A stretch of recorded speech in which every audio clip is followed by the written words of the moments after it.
Good evening. Hi to everyone. I'm Ros Boundin. I've created Boomer Press as an avenue to, well, help myself and help others to learn writing, anything to do with publishing your own books.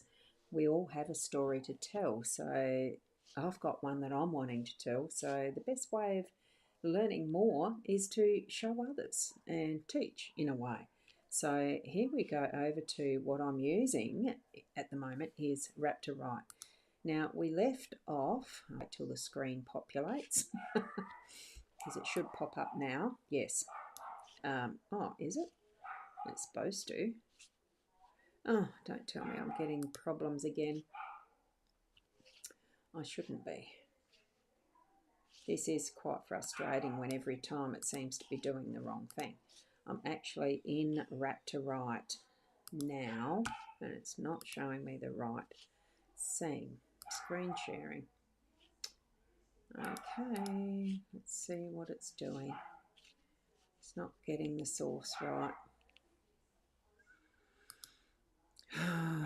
This is frustrating. I had it right just a moment ago, and it did it right. So let me go back to me. I don't know why it's not showing the right screen.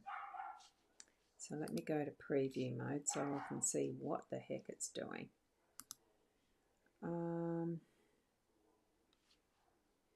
It's supposed to be sharing. Screen sharing is not coming up with the right thing.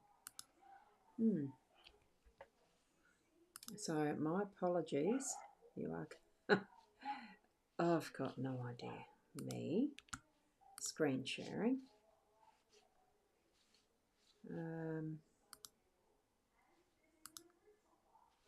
No, I'm wanting it to go to RaptorWrite. Is that showing the right thing? I'm getting it showing up the wrong thing. Oh dear. This is so frustrating when it does this.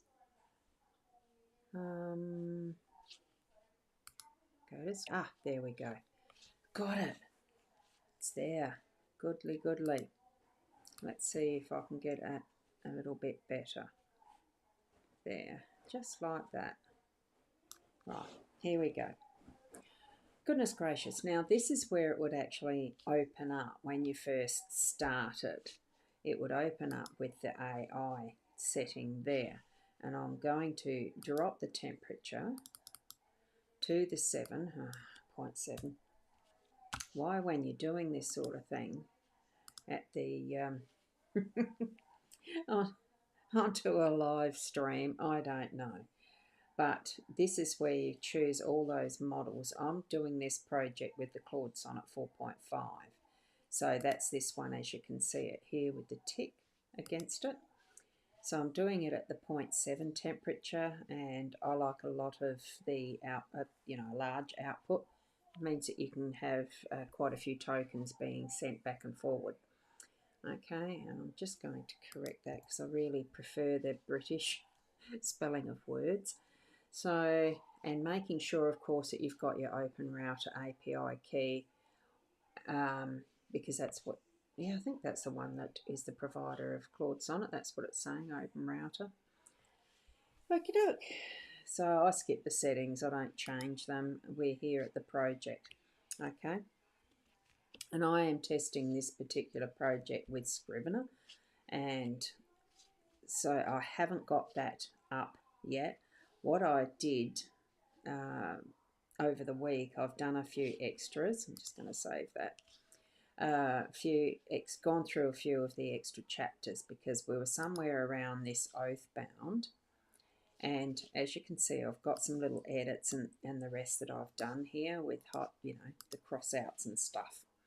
So I've gone through and I'm up to here, which is chapter 9. So from there, I've just got to pop across to my Chrome at the moment. Whoopsie. Just in case there's anyone in the waiting room for me, which there isn't, so that's fine. Let's go back to RaptorWrite. So what I did, the last one, I had this up to here, this part, hang on, it bounces backwards and forwards, doesn't it? So this is what I've been doing a copy. You know, I would exit that and I'd have it behind the current one that I'm up to. So I'll finish this. I'm up to here. It's just the way that I'm keeping track of it. Now, chapter 9 comes after 8, of course. So what I have been doing is checking what the chapters are from the outline. So I check the chapter 9. So it should come up with a blade of old blood. Here we've got the Hollow King that's there. The blade of old blood. That's what this should come up to when I pop in there. And I'm just going to use the / key and see if it's generating.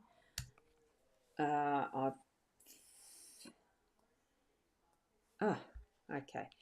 Here it comes. And this is a lesson to learn, isn't it? I'd be happy to help continue the story, but I don't see any story text provided in your message. The area after story appears to be blank.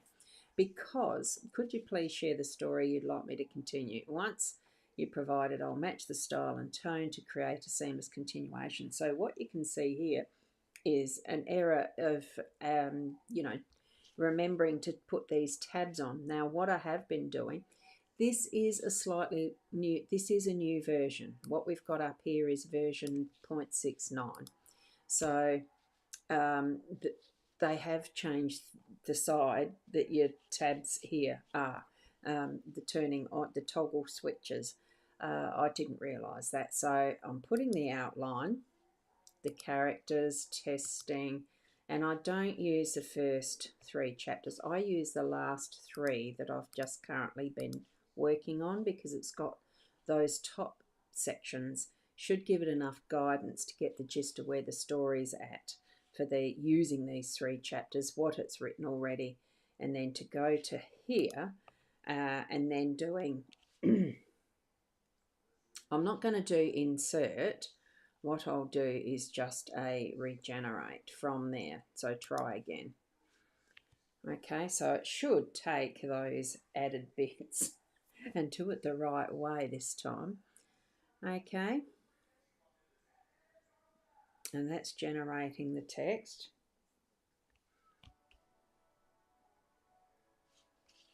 While it's doing that, I'll just pop over to the other space.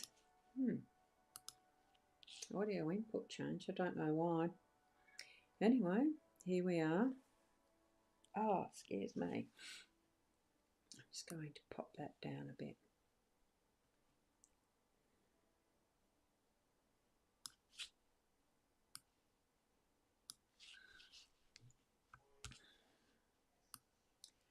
Right, has it done what we need it to? Still processing, as we can see there.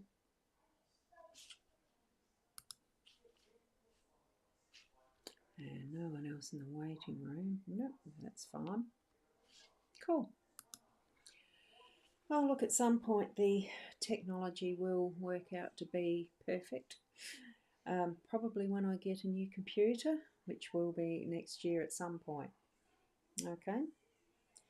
So, what we've got here, the path wound through trees that grew progressively more ancient. Their trunks wider than houses. Now, I still haven't accepted this yet. See how it's in that grey at the moment? So, I'm going to just... they've got a different response there. So, that's insert. Okay, so I'll do that. So, that's as if we have clicked on that confirm the marked text, so as if we've thumbs up that text. So what I'll do, because I'd gone through this one without you joining in, I did this myself. So the gist of the story is that the bramble wild grew stranger the deeper they ventured. The orb seekers have actually now gone into the woods, the forest, and it's actually a little bit weird in this forest. So the bramblewild grew stranger the deeper they ventured, trees bent at impossible angles, the trunks spiralling into knots that hurt to look at directly. phosphorescent fungi carpeted the forest floor in patterns that seemed almost deliberate, circles and lines that Mirren photographed in a journal with trembling hands. Now, this is where I'm going to replace some of the words, okay? These are words, she whispered, kneeling beside a particularly intricate arrangement, Old Valdric. The language predates the kingdom by centuries, so as they're moving further and further, they realise they're going in circles, so they had to, brain suggesting forcing the issue. Kaelan saying no, he knows it's what it wants, just to fight. So it's interesting how the progress is going through with his waking up to some of his power, right? And Kaelan saying that the Hollow King was human once, the knowledge rising from somewhere deep in his oracle-touched consciousness, a druid who loved riddles and wordplay. The forest remembers what he was, even if he's forgotten. So it's these warnings and things that are coming through from the forest itself in these riddles, right? So there's the price of passage is paid in truth. Nora repeated, what truth does a mad tree spirit want from us? Not from us, Myron corrected, from the flame bearer specifically. Kaelan, what truth are you hiding? So these four companions have been bound by a binding, a magical binding that keeps them together. They can't break each other's oaths. So it's interesting. They each feel the connection, right? And that we all feel it through the connection. Something you're terrified to admit, even yourself. So that's what the truth was. Is a form of a truth. So here Kaelan's saying, I'm afraid, he said finally, the words dragged from the depths of his soul, not of failing the quest, not of dragons or magic or death. He met their eyes one by one. I'm afraid of what I'm becoming. The power inside me, it's growing stronger every day, and I don't know if I can control it. I'm terrified that one day I'll lose myself completely and become something worse than what we're fighting against. So here is that developing part of his story in the power that is being unleashed for him, within him, and he's starting to feel it from not having known about it, not long ago, etc. So this is how the story is developing. So once the truth had been admitted, the glowing fungi blazed brighter, their symbols rearranging into new patterns, and the twisted trees began to move, not an attack, they were parting. So it had cleared a pathway. And who was waiting but the Hollow King? So that's where it's up to there. So now what we'd be doing is going through this draft of chapter 9, which I'll take that out. Then I know I'm up. Oh, whoops. And I'll put in here. Oh, that wasn't the right thing. Okay. Wrong paste. I haven't got, I'm not been using the, hold on, let me just go back to where it was. There. I'm going to go like this. Copy that. Paste that here. And then I'll delete that. Gosh, there's so many steps sometimes to remember. Okie doke, I'm saving that at the moment. Okay, so now we've got the next part of what is going to happen for the generation of this chapter. So we've got, I'm going to go, the path wound through trees that grew progressively more ancient. Their trunks wider than houses, their roots forming archways tall enough to ride beneath. The Hollow King's presence permeated everything here, not hostile now, but watchful, weighing, judging. He stood in the clearing where the canopy opened to reveal a circle of star-pricked sky. What remained of the druid was barely recognisable as human. His lower body had fused completely with an enormous oak, legs becoming roots that burrowed deep into the corrupted earth. His torso was wrapped in bark. That'd be right. I'm getting a phone call right now. I'm going to call them back. Dearie, technology can be so convenient and other times not. Where did I get up to? So, the Hollow King, his torso was wrapped in bark that crept upward like a slow-moving disease. leaving only his face and one skeletal arm free. Branches grew from his shoulders like antlers, adorned with the bones of small animals and scraps of cloth that might once have been prayer flags. But his eyes were the worst. They held the weight of centuries, human intelligence drowning in an ocean of ancient consciousness that thought in seasons rather than moments. Flame bearer, the voice came from everywhere and nowhere, rustling leaves and creaking wood. You speak truth to the forest remembers truth. His remaining hand gestured and the air shimmered, but truth alone does not grant passage. You must prove you understand what you are becoming. Another riddle. Brain's hand moved to his sword hilt. They all knew steel would be useless here. A test, the Hollow King's smile revealed, teeth of polished stone. 3 questions I ask, 3 questions you must give. Oh, answers. 3 answers there. You must give. Fowl in the forest keeps you. Forever growing, forever watching, forever remembering what you were. Through the binding, Caelan felt his companion's resolve flowing into him like water filling a vessel. They would face this together, even if the questions were his alone to answer. Ask your riddles, Caelan said, surprised by the steadiness in his voice. The Hollow King's branches rustled like laughter. First, what burns but is never is consumed? Oh, good heavens. First, what burns but is never consumed? What destroys yet creates? What is both servant and master? So that's the 3 riddles. First, what burns but is never consumed? What destroys yet creates? What is both servant and master? Okay. Caelan's mind raced. The obvious answer was fire itself, but the Hollow King had been human once, a scholar of natural philosophy, and the riddle had to go deeper. Power, he said, any power. It burns through those who wield it, destroying who they were to create who they become. We think we master it, but it masters us just as surely.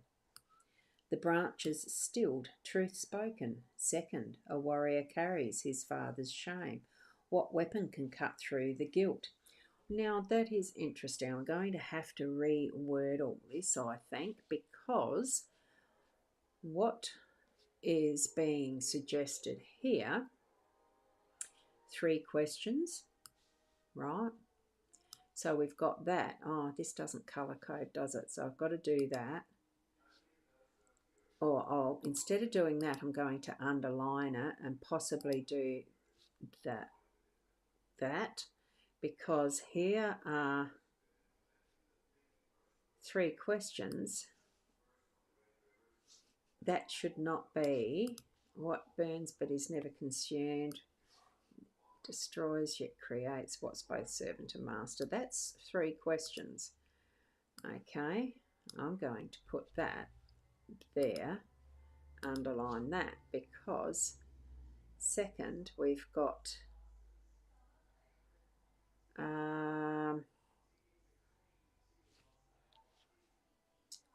right, so here we've got the second.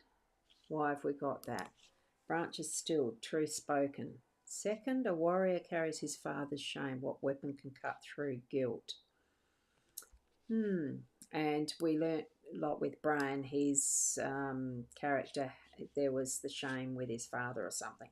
I'd have to go and look that back up because I still haven't become ultra familiar with the characters yet. All eyes turned to Brain. The knight's jaw worked silently, decades of buried pain surfacing in his weathered features. Through the binding, Caelan felt the weight of it. The brother lost. Right, I'm just going to go like that and do a new sentence for this one. I just don't like the em dashes. Through the binding, Caelan felt the weight of it. The brother lost, the soldiers dead, the dishonour that had stripped away everything Brain had been. Time, Brain said hoarsely. Only time can dull that edge, but it never disappears completely. Partial truth the Hollow King allowed, but incomplete. The flame bearer must answer. Caelan looked at Brain, seeing past the gruff exterior to the man beneath. The binding let him feel what the knight had learned through years of exile, wandering, and slow redemption. Exile, wandering, and slow redemption. Oh, yeah, that's the emphasis. Acceptance, Kaelin said. The only weapon that cuts through guilt is accepting that we cannot change the past. We can only choose what we become after. Brain's eyes widened and closed. Something in his posture shifted, as if a weight he'd carried for years had finally begun to lighten. Truth spoken, the Hollow King intoned. Final question, and the hardest: when does the hero become the monster? And this one I'm going to do that too, because I'll go back and look at this. The clearing fell silent. Even the wind seemed to hold its breath. Kaelin thought of his fears, the visions of destruction that haunted his sleep. He thought of the oracle's fire growing stronger within him, power that could have saved kingdoms or reduced them to ash. He thought of Lord Commander Vex and the Black Order, of how the pursuit of strength to protect had twisted into the hunger to dominate. Now, I'm going to have to verify that this is indeed part of the book. So, the character list, because I can't remember. So, what we've got, Lord Commander Vex and the Black Order. I'll just have a look. Lord Commander Vex. High King, Serpent Planner, Lord Commander. Vex, Black Order, yes. And he is a former royal knight corrupted by dark magic, now leads a cult seeking the orb's power. Okie dokie, so now at least we know where that character comes into it. Okay. So here we are, back to the Black Order. So I've verified that, that's fine. It is legit, so we'll go back to that. He thought of Lord Commander Vex and the Black Order, of how the pursuit of strength to protect had twisted into the hunger to dominate. When he stops asking that question, Kaelin said quietly, the moment he becomes certain he's right, certain his power serves only good, certain the end justify the means, that's when the hero dies and the monster is born. Okay, so that's the final quest, become the monster. Okay. The Hollow King was utterly still, then slowly his stone-toothed smile widened. Truth spoken thrice. The forest grants passage. His remaining hand pointed deeper into the clearing, where the ground suddenly split open to reveal stone steps descending into darkness, but first a gift for the warrior who carries shame. The earth beside the stairs bulged upward, and something rose from the corrupted soil. A stone cairn, ancient and weathered, its rocks carved with the sigil of House Ironhold. As they watched, the cairn crumbled away to reveal what it had protected for decades. A sword. Even sheathed, it radiated power. The scabbard was worked leather reinforced with silver wire, and the pommel bore a sapphire that caught the starlight like a captured piece of sky. Brian approached as if in a trance, his hand trembling as it closed around the grip. The moment he drew the blade, the clearing blazed with blue-white light.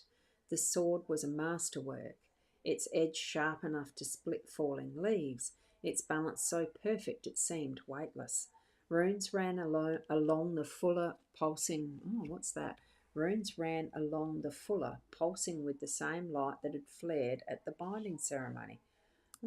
I'll have to look that one up because I have absolutely no idea what that is. A fuller. Oathkeeper Brain whispered, my family sword. Lost when my brother fell at the Battle of Thornfield, his voice cracked. I searched for months. I thought it claimed by scavengers or buried in some mass grave. The forest takes, the Hollow King said, and the forest keeps, until the time comes to return what was lost. His ancient eyes fixed on Brain. Your brother gave his life to save his men. He fell here, fleeing a battle already lost, trying to lead survivors to safety. The forest remembers his courage. He made it this far, Brain's scarred face contorted with emotion. The reports said he died in the initial charge, that his recklessness cost lives. Lies, the Hollow King said simply, spoken by those who needed a scapegoat for their own failures. Your brother was a hero. The shame you carry belongs to others. Brain sank to his knees. Oathkeeper clutched to his chest. Through the binding, Caleb felt the night's anguish and relief warring within him, years of guilt cracking like ice in spring thaw. Now Naira moved to his side, her hand on his shoulder in silent support. Merrin approached the stone stairs, peering into the darkness below. What's down there? The path forward, the Hollow King replied, and the first of 7 markers you seek. The first sigil waits in the roots of the forest, where the forest remembers what it was before corruption. You're letting us go? Kaelin asked, surprised. Just like that? The ancient being's laugh was the sound of wind through autumn leaves. You passed my test, Flamebearer. You understand the burden of power and the price of truth. But understand this. The path ahead, I'm going to do that, the path ahead grows darker still. The Bramblewild's corruption is but a shadow of what waits in the deep places of Valdris. His eyes, so alien yet still somehow human, fixed on each of them in turn. The thief who fears trust, the warrior who carries false shame, the scholar who hides from her heritage, and the hero who fears his own strength. The branches rustled. You are all broken things, seeking to mend a broken world. Perhaps that is what makes you perfect for this task. The Hollow King began to sink back into his oak, bark creeping over his remaining human features. The forest will not hinder you further, but neither can it help beyond this point. What waits below is older than my consciousness, older than the kingdom itself. Tread carefully, orb seekers. His final words echoed as he disappeared completely into the tree. And remember, truth spoken is a blade that cuts both ways. Brain rose slowly, Oathkeeper now belted at his side. The sword seems to have restored something in him, a piece of himself he'd lost forever. When he met Kaelin's eyes, there was a new respect there, and something that might have been the beginning of genuine friendship. Thank you, the knight said simply, for seeing what I couldn't. Kaelin nodded, uncomfortable with gratitude, but warmed by it nonetheless. Naira checked her daggers with practised efficiency, her shadow walker senses probing the darkness below. Well, if we're going into ancient evil territory, at least we're doing it with legendary weapons and mystical bonds. Her smile was sharp. What could possibly go wrong? Mirren conjured a light from her staff, its glow pushing back the shadows at the stairs entrance. According to the old texts, these root chambers were used by the first druids for meditation and communion with the earth. If the first sigil is truly down there, it's been waiting for centuries. Then let's not keep it waiting any longer, Kaelin said, surprising himself with his own confidence. The oracle's fire burned steady within him now, not the wild conflagration he feared, but a controlled flame that illuminated rather than consumed. They descended into the earth, leaving the twisted beauty of the Bramblewald behind. The stairs went deeper than seemed possible, spiralling down through layers of root and stone. The walls were carved with more of the old Valdric script, telling stories of the kingdom's founding and the druids who had first shaped the wild magic into something that could be lived with. Good heavens, this is a long chapter. And at the bottom they emerged into a vast chamber. Roots as thick as castle towers formed a cathedral ceiling, and then the chamber's centre, resting on a pedestal of living wood, sat a crystal disc the size of a dinner plate. It pulsed with gentle silver light, and carved into its surface was a symbol that matched the first marking on Naira's map. I can't remember how I'm pronouncing this. The first sigil. As Kaelin approached it, the crystal's light intensified, resonating with the oracle's fire in his blood. He reached out slowly, half expecting some final trap or test. His fingers touched core crystal, and knowledge flooded through him. Not words, but pure understanding. The sigil was a key and a compass, a marker left by those who had hidden the crystal orb. It would guide them to the second, and the second to the third, a trail of breadcrumbs across Valdris leading to the heart of the mystery. But with the knowledge came a warning. They were not here. They were not the only ones seeking the sigils. Somewhere in the darkness, others hunted the same trail, and they would kill anyone who stood in their way. Kaelin lifted the sigil from its pedestal. The moment he did, the chamber shuddered, and a section of the far wall ground far wall ground open, revealing a tunnel that led east. Of the far wall. This sounds weird to me. Ground open. Got to reword it sometime. Revealing a tunnel that led east toward the distant desert of Cern. Ooh. One down, Nera said, updating her map with quick, precise strokes. 6 to go. Brain's hand rested on Oathkeeper's pommel, the sword's presence clearly a comfort. And how many enemies between here and there?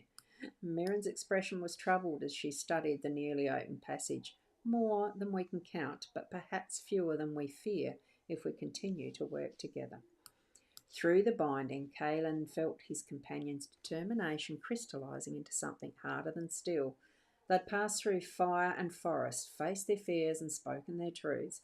They'd claimed the first marker on a quest that would take them to the edges of the known world and beyond.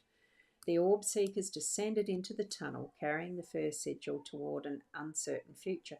Behind them, the bramble wild settled back into its ancient rhythms, and the Hollow King dreamed dreams of the world as it had been. Before corruption, before loss, before the crystal orb shattered and scattered its light across a kingdom now fighting for survival. The path ahead was dark, but they carried their own light now, forged from truth and tempered by trust. And sometimes in the deepest darkness, even the smallest flame can illuminate the way home. Well, that's very interesting. I'm going to save that. I'm just going to check whether I've got the Scrivener up to date with those 9 chapters in full. And I shall then come back here. I'm going to go like this. I'll take that out with the new document. I'm just going to name that the chapter 10. And going to put that there. We're up to here. And we'll do that chapter will be saved when we generate it. I'm not going to generate this right now. I'm going to open the Scrivener and let's see if I can share the screen to be not RaptorWrite, but that's got Pro Writing Aid. Current application. Why is my Scrivener not showing up? Oh dear, I think I might have to do the Scrivener a bit later. This computer is becoming a little bit cumbersome with the amount of things I'm expecting it to do, I think. Okay. File. Quest 1. Testing from start with RaptorWrite. I'm not sure which one I've called it. I think what I'll end up doing is just going back to... Okay. I'm going to leave that there. I'll catch up what the background of the Scrivener is and we can share that next time. Now this is going to be the last one that I'm sharing as a live stream until next year because next week I'll be very busy with getting packed to go on holiday because I've got time away overseas. I've got someone looking after my place here, so I've got to organise all of that sort of thing. So for everyone, have a wonderful, happy Christmas or the season of holidays, whatever way you celebrate and spend the time over this holiday season and into the new year. Okay, I'm going to leave it at that. So really enjoy your time in that space. And I'm just trying to find where I've got my, there we go, where I've got my video room for Soul Software, for Boomer Press, and the one that's going to be going into the community. And look, have a wonderful time. Join in next year with me and we'll continue onward and create more and more of the books, whether it's with the AI or whether it's just discovering the craft of writing and all of that sort of thing. So have a lovely transition into next year. Bye for now.